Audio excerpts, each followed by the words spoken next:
Voilà, l'effet Gasset, l'effet Ghislain Printemps. Marseille retrouve le jeu, retrouve du niveau. Marseille lance un message à l'Europe. Salutations à toutes et à tous, Steve, supporter of Marseille. J'espère que vous allez bien. Si tu es nouveau sur ma chaîne, l'ensemble de mes abonnés et moi-même te souhaitons la bienvenue. Ici, on parle foot. On va débriefer, analyser ensemble ce match. Olympique de Marseille, Shakhtar Donetsk, barrage retour d'Europa League, victoire 3-1 de l'OM à domicile. Allez, c'est parti.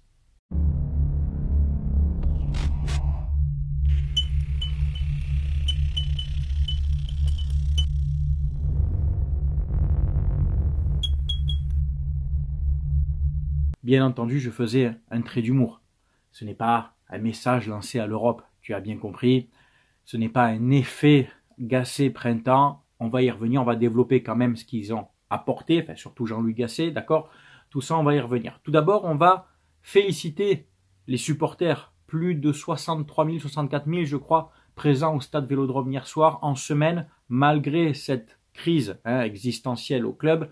Les supporters étaient là, il y avait des messages passés en tribune, mais les supporters ont joué le jeu, ont joué leur rôle et ont encouragé des chants dans les deux virages, des tifos, des encouragements jusqu'au bout. Donc bravo encore aux ultras de l'OM des deux virages, aux supporters des deux tribunes latérales qui ont soutenu notre équipe jusqu'au bout. C'est l'union sacrée qui est mise en avant dans cette période.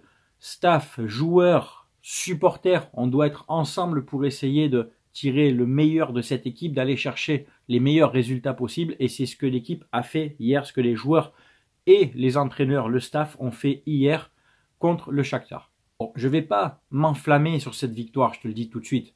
Je ne vais pas commencer à « Ah, t'as vu, ça y est, on a gagné, on est lancé ». Non, les gars, calmons-nous. On a battu le Shakhtar Donetsk, qui n'est pas le Shakhtar Donetsk de la fin des années 2009-2010, tu vois, qui était une belle équipe européenne qui jouait la Ligue des Champions.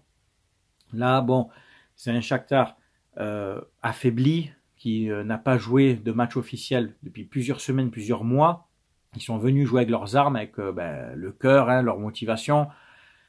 Mais on voit quand même certaines carences techniques et physiques dans cette équipe. Donc certes, on a fait un bon match, je vais développer, mais je ne vais pas m'enflammer. La réalité, elle revient très vite, dès ce week-end en championnat. Et c'est là qu'on verra si les joueurs sont réellement impliqués sur les deux compétitions.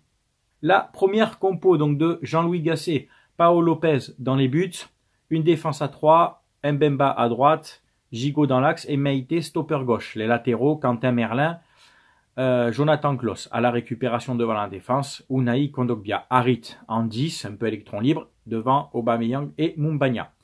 Bon, le match commence fort, le Shakhtar a une occasion dès la 6e, 7e minute avec une très belle frappe à l'entrée de la surface d'un joueur ukrainien, bien sorti par Paolo Lopez, une manchette avec la main bien ferme, et il continue, il suit le ballon pour faire un double arrêt derrière.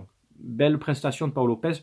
Dans l'ensemble, d'ailleurs, Lopez a fait un bon match, sérieux dans ses prises aériennes, jeu au pied bon, correct, et il a été décisif sur les 2-3 arrêts qu'il a eu à faire. Quelques minutes après, on a ce fait de jeu, ce penalty qui, pour moi, est discutable. Le penalty obtenu par le Shakhtar est très discutable parce que la faute est très légère, le contact est léger, et j'ai l'impression que le joueur de Donetsk se laisse un peu tomber. Alors si on siffle celui-ci, il n'y a pas de problème, il faut siffler l'accrochage sur Gigot un peu plus tard, et surtout l'accrochage sur Moumbagna. Le pire, c'est celui-là. Comment, en regardant la VAR, tu ne peux pas siffler aussi pénalty sur Moumbagna? Donc, arbitrage vraiment très mauvais dans ce match-là. Moi, je suis pour les deux pénaltys. Si tu siffles celui de Donetsk, il faut siffler de l'autre côté. Sinon, ça n'en siffle aucun des deux. Voilà, et là, j'aurais dit, bon, ben, pour lui, il faut que les contacts ils soient plus... peut-être plus rigoureux, peut-être plus physique, j'en sais rien. Et encore si Moumbagna, quand même, il lui prend la jambe en pleine extension. Il n'y a pas de débat pour moi. On est tous d'accord, pour moi, il y a pénalty. Bref, Donetsk ouvre le score, mais bon, les joueurs restent quand même concentrés et continuent d'aller de l'avant, notamment par les couloirs. On passe par Quentin Merlin, on touche un peu Jonathan Klaus, qui a pas mal de déchets hier. Beaucoup de déchets techniques, les centres qui n'arrivent pas. Enfin, j'attends mieux de ce garçon qui a quand même des preuves à nous donner sur son implication dans l'équipe, avec tout ce qui s'est passé, d'accord? La défense, pour moi, était très solide. Gigot en capitaine, patron. Mbemba, Meïté, c'est costaud, ça a été vraiment solide tout le match. Mbemba qui a dû des fois compenser un peu les carences défensives de Klose. À la récupération, Kondogbia qui au fur et à mesure du match a pris un peu plus d'ampleur et d'impact physique, hein, et un Unai trop discret qui gagne très peu de duels, qui récupère très peu de ballons et qui techniquement a été emprunté hier. Donc voilà, Unai, j'ai pas aimé son match, encore une fois, bon, remplacé par Verretou qui fait enfin son retour vers l'heure de jeu. Enfin, les joueurs offensifs, donc Haritz qui délivre cette passe décisive. D'abord, il y a une récupération au milieu de terrain avec un pressing des Marseillais. Ça arrive dans les pieds d'Haritz, plein axe, qui décale Aubameyang qui fait un très bel appel devant la cage, serein, plat du pied, en puissance, ras du poteau, un partout, 31e but si je dis pas de bêtises, d'Aubameyang en Europa League. Donc je crois qu'il a battu le record de Falcao, hein, tu me corrigeras si je dis une bêtise, il me semble qu'il a battu le record Falcao, donc je suis content pour lui. Un peu plus tard dans le match, donc on a ces faits de jeu, ce ceinturage sur Gigot, cette faute sur Moumbagna pas sifflée, on a des occasions, on pénètre dans la surface, on a des frappes, mais ça veut pas. C'est pas grave, on arrive à la mi-temps avec ce 1 partout, et en deuxième mi-temps, on continue de développer du jeu.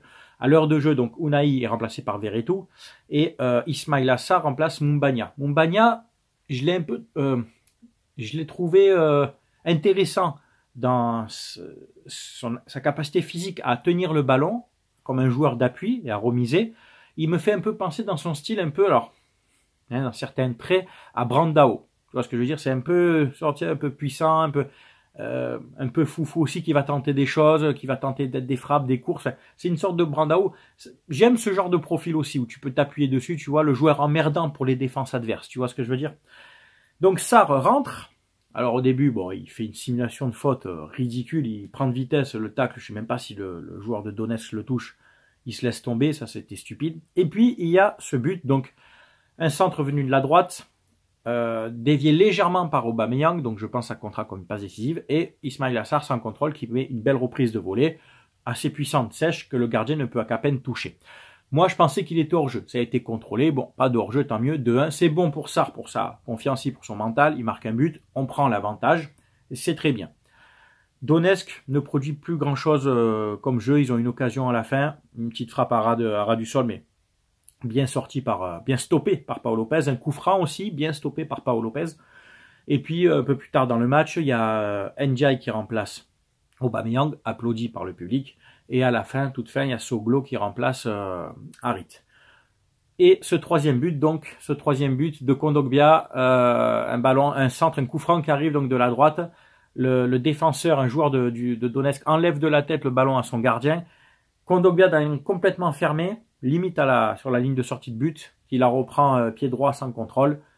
Ça passe entre plusieurs joueurs, dont un Marseillais, enfin 2 Marseillais, je crois. Et puis ça rentre dans les cages, 3-1. Bon, la messe est dite. C'est bon, le score est plié, on est qualifié. Au niveau des statistiques, possession à peu près 50-50. Et on a gagné 57% des duels aériens et 57% des duels globalement. 19 tirs pour nous, dont 7 cadrés. Donc il y a eu du jeu. Certes, il y a eu du jeu. Comme je t'ai dit, je ne vais pas m'enflammer. Alors il y a un effet changement d'entraîneur, il y a toujours un effet changement d'entraîneur, puisque c'est comme toi, ton boulot, tu as un nouveau staff qui arrive, un nouveau directeur, un nouveau chef d'équipe et tout. Il va arriver avec un autre discours, il va remobiliser les troupes, et essayer d'apporter comment dire, son envie, tu sais, sa motivation et de la transmettre, hein, apporter de l'allant, tu vois. Bon, il y a de ça un peu, il y a aussi peut-être cette crise qui est déclenchée avec les joueurs, il y a peut-être une remise en question des joueurs, peut-être un discours qui est passé entre le président, Benassia peut-être et les joueurs, tu vois. Il y a sûrement eu un peu de remise en question de tout le monde, le départ de Gattuso qui a peut-être libéré certains, je ne sais pas, mais je pense que c'est un mélange de tout ça. Ce n'est pas qu'un effet Jean-Louis Gasset, d'accord? Et comme je t'ai dit, je ne vais pas m'enflammer. On a gagné 3-1 contre le Shakhtar, mais j'ai envie de te dire, c'est le minimum syndical. C'est le minimum syndical. Donc, là, à l'heure où je te fais cette vidéo, on ne sait pas encore sur qui l'OM va tomber en 8e de finale. Je te mets ici les équipes potentielles. Liverpool, West Ham, Brighton, qu'on a eu en phase de poule. Villarreal de Marcelino, ça serait rigolo. D'ailleurs, si on peut les jouer pour les taper, puis comme ça, lui, il s'en prendrait un petit coup derrière la nuque, tu vois. Hein, je pense que ça serait pas mal tiré Villarreal. L'Atalanta, Leverkusen, l'ogre Leverkusen qui en ce moment survole la Bundesliga, d'accord. Sparta Prague et les Rangers. Alors, sur le papier, on va me dire peut-être le Prague, les Rangers sont les équipes les plus faciles, enfin les plus à notre portée, d'accord? Mais j'aimerais bien tirer Villarreal. Ouais, j'aimerais bien tirer Villarreal parce que Marseille nous a trop parlé après, tu vois, trop fait le...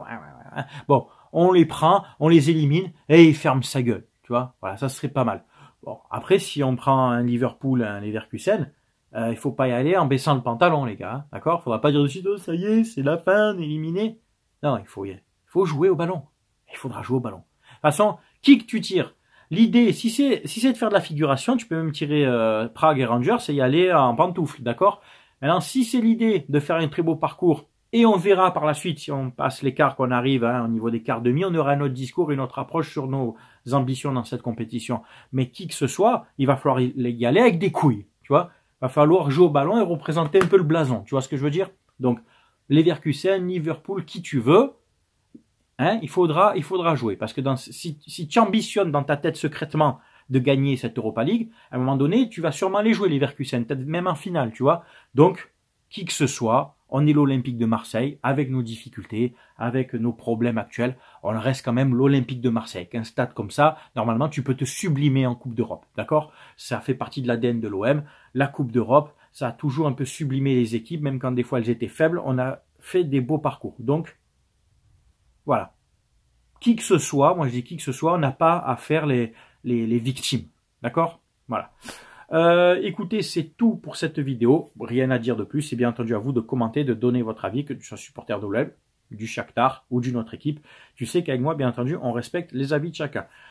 Petit coup de promo pour mon partenaire en Chine, mayogo.co. Hein, c'est un site où tu pourras trouver des maillots d'Olympique de Marseille, des équipements, vestes, survêtements, polos, hommes, femmes, enfants, de l'OM, d'autres équipes de Ligue 1, d'autres équipes d'Europe, de nations européennes, américaines, Amérique du Sud, africaine, asiatique. Tu trouveras de tout là-bas en excellente qualité. Ça fait 3 ans que je travaille avec. Ceux qui ont commandé pourront vous dire. Avec mon code SOM, tu auras 15% de réduction et 5% de ton panier m'est reversé que je mets dans une cagnotte. Et tu le sais, toutes les fins de saison vers le mois de juin-juillet, je prends la cagnotte, je la coupe en deux et je fais 2 versements à 2 associations avec qui je collabore depuis 3 ans, les Petites Sœurs des Pauvres et Sourire à la Vie, qui sont des associations à Marseille. Voilà, donc pour ceux qui connaissent, hein, ils pourront vous le dire, vous pourrez en parler autour de vous, donc c'est intéressant. Vous faites un achat de produits de qualité et en plus, vous avez 15% de réduction, les frais de port offerts à partir de 79 € d'achat et 5% de ton panier va dans les caisses de bonnes associations. Voilà, donc c'est bénéfique pour tout le monde, c'est gagnant, gagnant, gagnant. Voilà. Je vous remercie d'avoir regardé ma vidéo. J'espère qu'elle vous a plu. C'était Steve, supporter of Marseille. Portez-vous bien. À très bientôt. Ciao, ciao tout le monde.